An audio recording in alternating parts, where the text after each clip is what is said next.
is grammatical gender? It's definitely a question that a lot of beginner language learners have, and it's something that I had, and it really is hard to wrap your head around, especially if you're speaking English as your native language, because although we do have it a little bit, a very, very small amount, it's nothing like what Romance languages like French, Italian, Spanish, and even like Slavic languages like Russian have. It's a huge factor, and it's really difficult to understand, so I'm just going to walk you guys through it.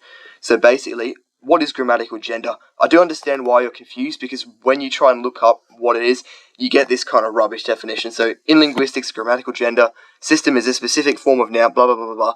You can read the rest of it. What is that? Like, there's no way. The only people who need to be taught these things are first-time language learners.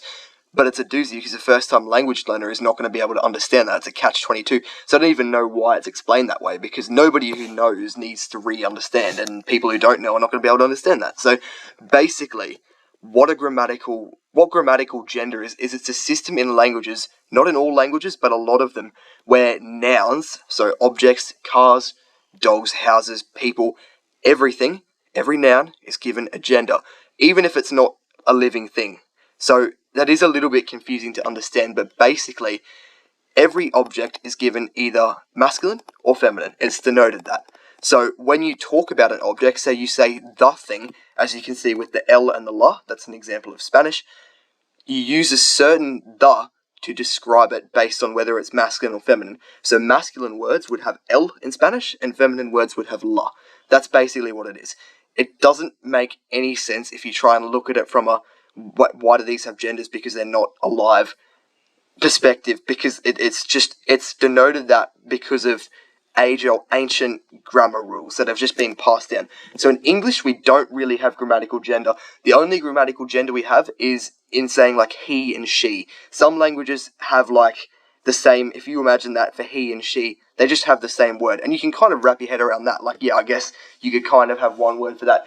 And then some other languages have like he and she, they have it split up for words like we. So if you're in a group of just girls, you use the feminine one, and if you're in a group of just boys, you'd use the masculine one, and then if you're in a mixed group, there's a special rule depending on which language you're in.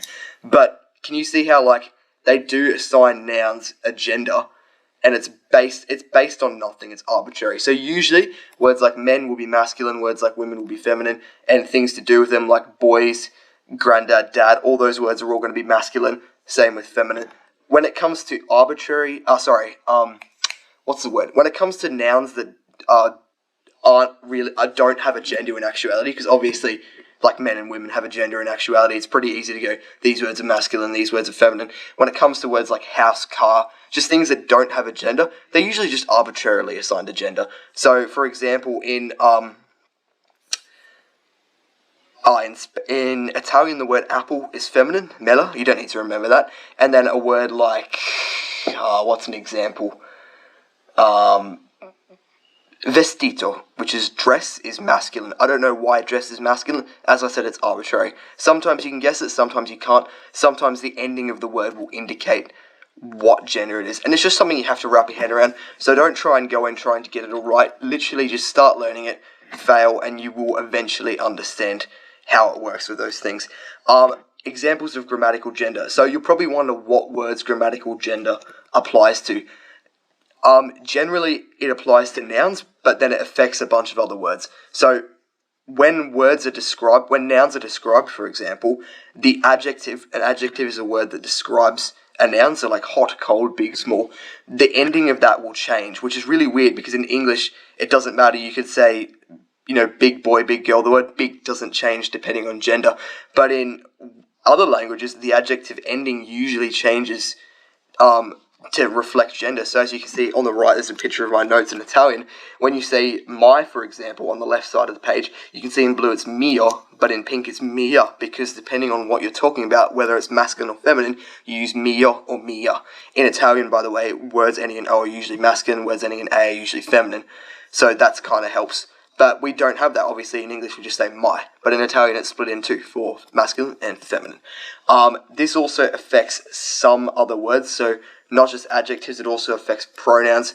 Pronouns are actually the only gendering we have in English, obviously, because we have he and she. That is like the only example. Obviously, him, her as well.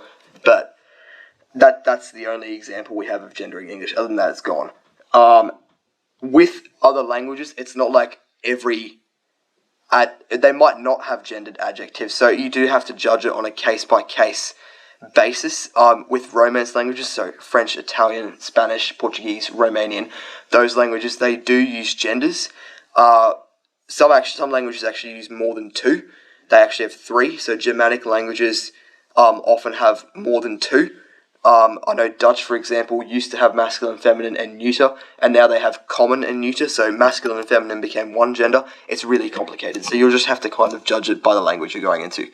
But yeah, a fair amount of languages have this. It's just really strange for people who are English speakers because we're just not used to it all, and it doesn't make any sense. Like, why would a house have a gender?